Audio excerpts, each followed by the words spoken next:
The Iowa Heartlanders starting a back-to-back against the Wichita Thunder, and here with Heartlanders forward Ryan Miotto. Ryan, some success for you and for the team over the last few weeks. What do you think's been going well?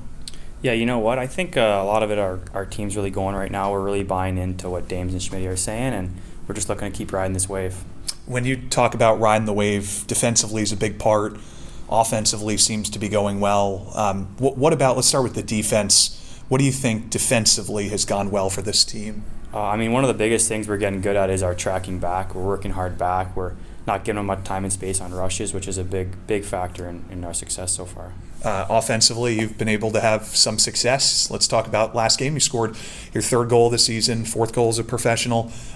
Take us through that play, because Zetany kind of chipped the puck, and then you kind of like bullied your way past a guy or two, and there you were. So walk us through it for us. Yeah, Z made a good play there, stepping up on the guy, and I got the puck and just decided to get my feet going. I had Walshy and Yuki there joining the rush, pushing the D back, and just thought I saw a good shot there, so I let it go. You're righty there, too, coming down the left wing side. So for an average person that doesn't know, you kind of have more of the net to shoot at.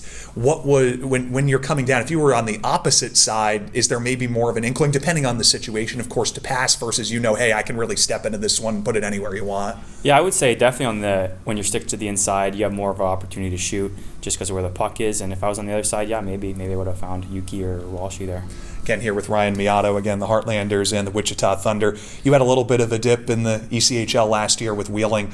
A lot of guys talk about when they start their official rookie years, that getting that experience out of college. You were at Canisius and before in Vermont, a chance to kind of prove yourself for a few games and figure out what it's all about. So what was your mentality when you finished your NCAA career last year and deciding to sign in the ECHL? Yeah, no, I was really ready to go. I wanted to play pro, and I'm really happy that I'm here in Iowa and getting the chance to play pro, and it's great. We're doing a great job as a team and getting some wins. For Wheeling last year, obviously they were a playoff-bound club, so I know didn't play in the playoffs for them last year. So having the chance to be a free agent, when you were looking around and what was kind of out there, what about Derek's pitch to you sold you on, hey, this might be a good place, besides the fact that you and your buddy Zach Dubinsky were coming here at the same time? Yeah, it's nice to have Dubry here as well, and Dames did a great job, very personable, making me feel at home, and the city's great as well. So overall, it's been amazing here, and I love it here. So what about it's been nice? What have you been up to besides just coming to the rink and going back to the apartments?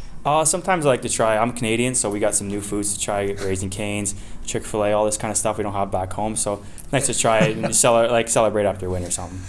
Take us back a little bit before your college time. So you were in the BCHL, won an RBC Cup up there, and that's a really good league. The USHL, a lot of people know here just because there's so many teams around here, and obviously some of this might start to change a little bit, obviously with the NCAA rulings to allow the major junior players, but that's not what the present is right now. Presently, BCHL, USHL are great spots. So what were you considering at the time that eventually made you decide, hey, I want to stay in Canada rather than maybe coming down to the United States at first? Yeah, it was a big. I got reached out to by the coach of Chilliwack Chiefs, where Cavs played, and they hosted the RBC Cup that year. So that was a big factor in me staying in Canada and going to play in the BCHL. And then obviously Canisius, so you're pretty close to home. I mean, you're right. Just like we were talking with Lincoln Earn about, you're right there on the border of the United States and Canada on the American side in Buffalo. So how'd you eventually end up there at Canisius? I committed to them when I was playing Junior B back in Ontario, my grade 12 year. So then I went out to the BCHL for a couple years, and then it was nice to come kind of close back home. My parents could come watch the games, and